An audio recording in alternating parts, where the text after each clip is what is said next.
Bem-vindos a uma viagem no tempo, quando o Brasil ainda era uma terra inexplorada e a reforma protestante estava transformando o cenário religioso na Europa.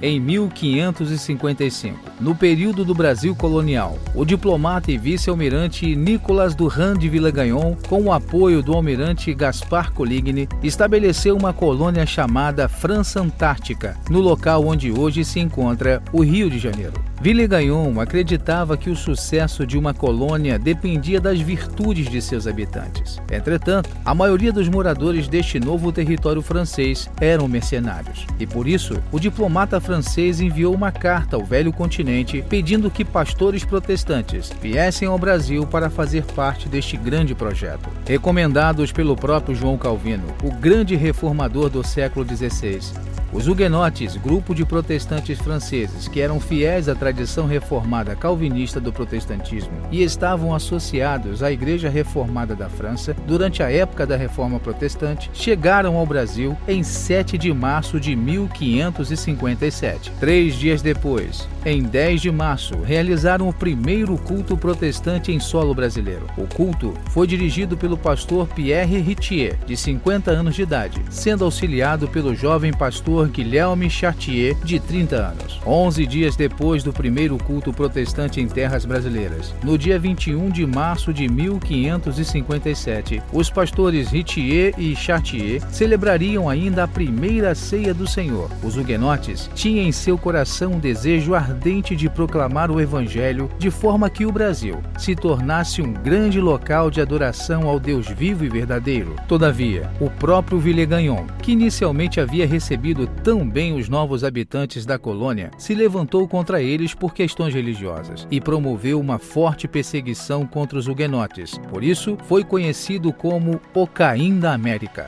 Tudo aconteceu quando os colonos reformados resolveram embarcar de volta à França. E por causa do risco de naufrágio devido à superlotação do navio, Jean de Bordel, Mathieu Verneuil, Pierre Bourdon, André Lafon e Jacques Leblé resolveram retornar ao Brasil. Assim que chegaram, foram presos por Villegagnon e obrigados a professar sua fé por escrito. E para isso, lhe deram um prazo de 12 horas. Assim, em 8 de fevereiro de 1558, nasceu a primeira confissão de fé produzida na América. Essa maravilhosa e impactante declaração de fé ficou conhecida como a Confissão de Fé da Guanabara ou Confessio Fluminense. Após esse importante momento histórico, Jean de Bordel, Mathieu Verneuil, Pierre Bourdon foram enforcados e seus corpos atirados ao mar. Mas não morreram como covardes. Jean de Bordel, ao ser levado à execução, gritou em voz alta a seus colegas a não desanimarem diante da morte e subiu a muralha da execução, entoando salmos e louvores a Deus. Mathieu Verneuil, diante da morte, fez a seguinte oração: Ó Deus eterno, visto que pela causa do teu Filho Jesus Cristo hoje morremos, visto que pela defesa da tua santa palavra e doutrina nos conduzem à morte, lembra-te dos teus servos e ajuda-os.